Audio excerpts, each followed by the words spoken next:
Right, remarkable scenes in Dunedin at the end of the game, and Ireland are back in the series, and a big game this weekend. Delighted to say Gregor Paul is back with us. Gregor, good morning, good evening to you. Morning. So this is interesting because, certainly after the first game, I was very much glass half empty. There were some people telling me, actually, you know what, if a few things go Ireland's way, we could get back into it. Colour me a doubter, and now all of a sudden it's like, we're fully back on board the bandwagon and we're very excited about it. But at the same time, there's this mad thing going on where the coaching ticket is really under so much pressure in New Zealand that this is like one of the biggest games in New Zealand rugby in the last number of years, because if they lose, there's a possibility the coach is going to get sacked. So what's happening? What's it like? Is the atmosphere building feverishly ahead of this game? Yeah, I think so. There is definitely pressure. I mean, we've talked about this already, that the pressure was on really from the end of last year when the All Blacks finished with a loss in Dublin and then a loss in Paris. So when you're the All Blacks, consecutive defeats gets everyone really worried. It's, where are we going? What are we doing? But they've backed that up with, what was a reasonably convincing performance in Auckland. And then, I don't know what happened in Dunedin, but, Ireland went forward, really played well, were a different team, sharper, did all their homework, came back better prepared, more hungry. And New Zealand, well, they went backwards, didn't they? And now there's some serious questions building about this coaching team because, we talked last week on the show and I said, look, the All Blacks always accelerate after they've got that nervy opener out of the way. It didn't happen. They didn't have anything to throw at Ireland. They showed very little passion prior to the point of losing, their players to cards, and desperation kicked in. Then they had a bit of fight about them.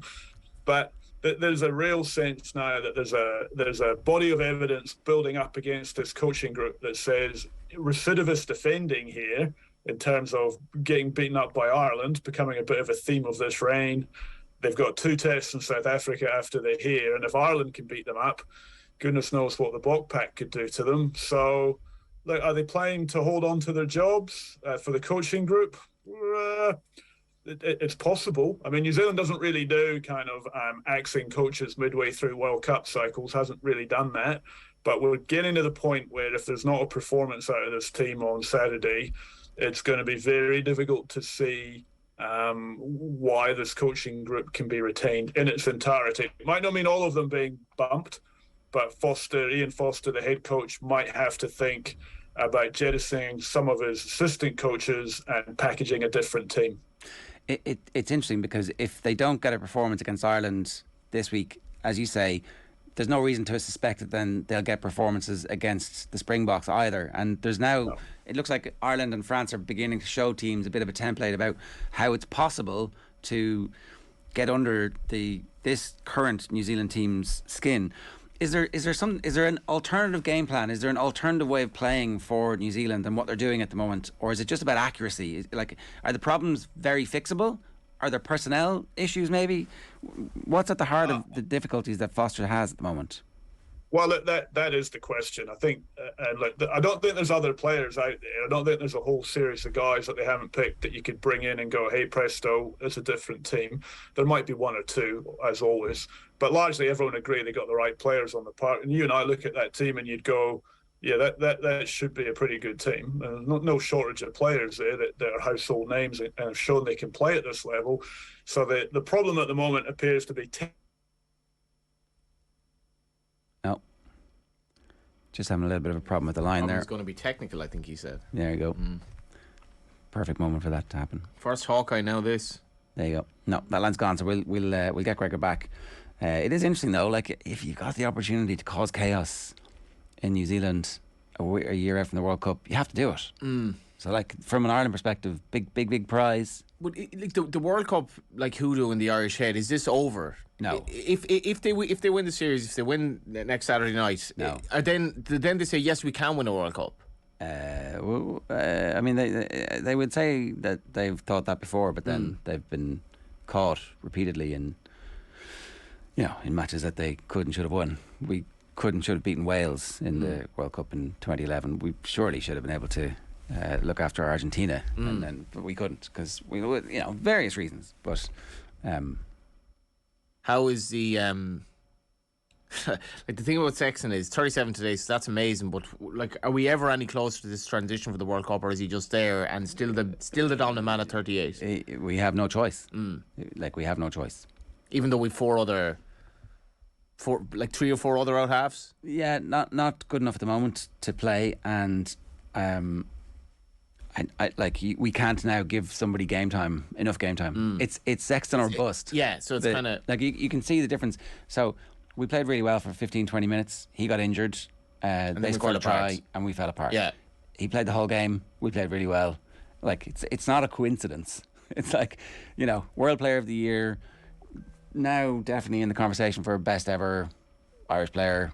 So, like, taking him out of the equation for the World Cup, there's a really good chance he gets injured in the World Cup, because, like, that's the injury profile. Yeah, I was interested in just reading the player rankings from Peter O'Reilly in the Sunday Times yesterday, where he said Gibson Park was essentially the best scrum half in the world at the moment. Which I thought was, because I thought Ireland had an issue with scrum half, where we're trying to obviously get over Conor Murray and see, but is Gibson Park just become that good all of a sudden? And I know he's not necessarily young, but best in the world, he was saying, like. Look, I don't know.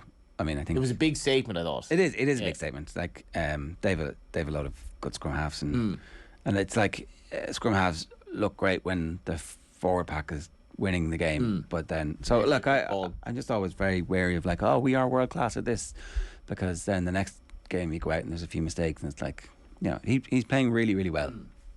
I think that's the. How will Ringrose come out of his? He's not going to play next week. So he's like, he gets a 12-day exemption and that's it. Like, yeah, he's gone, which it's really unfortunate, because he was like cresting into the form that we thought he was always capable of, like being international quality. He's obviously a very, very talented player, but it's the level of consistency of performance that we're getting from Ringrose at the moment. Every time he plays really well. So we can go back to rejoin Gregor Paul. Gregor, you were just saying that the issues that they have, it's not about the personnel, and like, it's, I guess really one of the questions I'm kind of hinting at here is, if Joe Schmidt was to come in and take charge of this team, would it look very different? It would look. I don't think the personnel would look different tactically, structurally, and yeah, probably. Like, the biggest single problem we've got watching the All Blacks is, at the moment, we don't really know what they're trying to become. Don't really know what type of game plan they've got in mind when they're playing. When they played at Eden Park in Test 1, we got a better sense of it, because they had a plan that day. We'll attack Ireland at the set piece. We'll go hard at them at the breakdown. We'll muscle up in the middle of the field and hit them hard, and try and play off counter-attack if the chance comes, and it worked. But then they picked Scott Barrett at blindside to do that for them, to give them that, set piece heft that they were after. And then they go to Dunedin, and Barrett, Whitelock's not available, so they play 3 open sides. Now, you couldn't mix that up anymore if you tried. And so they ended up in Dunedin with no real idea about what type of game plan they wanted to play. And, people can make a big thing about the cards, but really the cards were a symptom of the pressure that New Zealand were under, partly because Ireland put them under pressure, but partly because New Zealand offered nothing in return. I haven't seen that much of an insipid performance from the All Blacks for a very long time. So could Joe come in and give them a bit more of a vision and understanding of what they're trying to achieve? Yes. But would that fix them in their entirety? Don't know. Personally, I think they need a new forwards coach, because the story has been the same since November. In fact, it's been going back a bit before that they're not getting enough oomph, grunt, I don't know what you want to call it, out of their pack at the moment. They're up and down. And, Ireland, France, England, South Africa play with a consistency of physicality and set-piece execution that New Zealand are not matching at the moment. Well, actually, on that, Gregor, so like the Ireland reactions, obviously, lots of celebrations, so forth. But in the other context, history is written by the winners. Before the first test, there was question marks over New Zealand, how good they were. You said this was one of the most insipid performances you've ever seen from the Kiwis. Their discipline was bad. So are we getting carried away? No, you're a good team. You got to separate the two things here. Like, Ireland are good. There's no doubt about that. And they're a better team now. And this is what people in New Zealand are beginning to realise. Ireland were good in November, and they're better here in July. So Andy Farrell is taking that team on a journey. And probably everyone in Ireland will, get a bit nervous if I say this, but he looks capable of making Ireland a better team again when they go to the World Cup next year. So everyone in Ireland can think, whoa, we've got a pathway with this guy. We're on a journey somewhere. New Zealand, we're not on that at the moment. So no, Ireland shouldn't feel that they didn't achieve anything. It was still like, even though the All Blacks didn't play well, they defended amazingly well for 45 minutes, 50 minutes with men down, didn't they? So look, that's the resilience of that team. Now, look, New Zealand just need to find who they are at the moment, and they don't have a good sense of that. We'll get a better sense this weekend, because this is desperation now for the All Blacks. This is everything on the line for them. And if they can't deliver something against Ireland, even if they don't win the game, but they've got to put something on the park that says, this is who we are, this is how we want to play, and this is the journey that we're going to take towards the World Cup, because that's the problem at the moment. We haven't seen it. Do you expect a change in personnel away from the three open sides, and maybe that might have some impact? Yeah, look, well, I think Sammy Whitelock will come back, because it sounds like he's tracking back towards full fitness after a head knock.